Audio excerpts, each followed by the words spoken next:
Our next topic is simple pendulum. A simple pendulum consists of a small metal ball called bob, suspended by a long thread from a rigid support, such that the bob is free to swing back and forth. Simple pendulum में एक metal ball होती है जो कि thread के through बंधी रहती है रिजिड सपोर्ट से, और ये बॉब फ्री होता है स्विंग करने के लिए बैक एंड फोर्थ की तरफ. ठीक है. Now the motion of pendulum was first studied by Galileo. Pendulum के मोशन को सबसे पहले गैलीलियो साइंटिस्ट थे, उन्होंने ही स्टडी किया था. ठीक है. Now I will show the diagram of simple pendulum. C,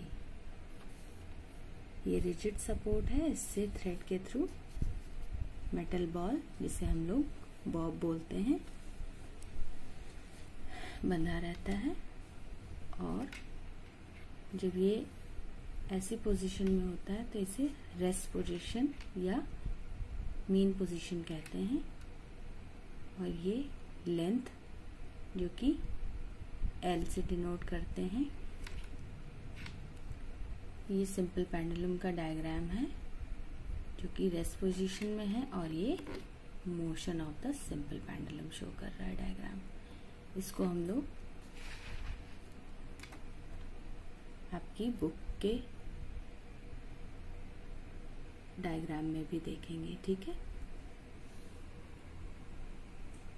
See, some terms related to simple pendulum. Length of the pendulum. Length of the pendulum.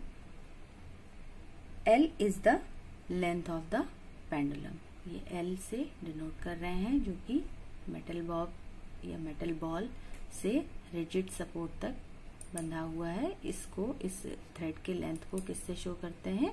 L से शो करते हैं. ठीक है. Mean position of the Bob. Mean position Bob की कौन सी होती है? The position of the Bob when it is at rest is called its mean position. जब ये रेस्ट फॉर्म में होता है तो that is called its mean position. Okay. The position of A is the mean position of the bob.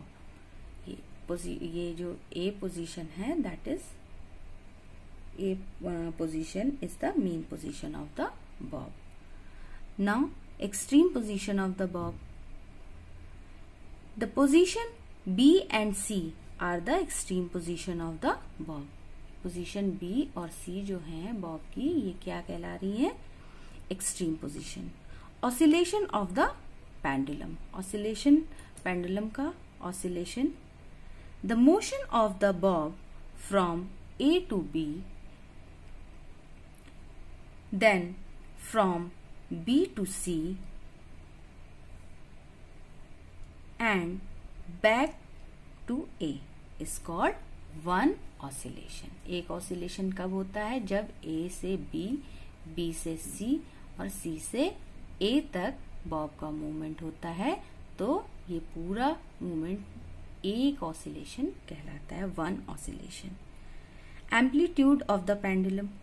The displacement of AB और AC.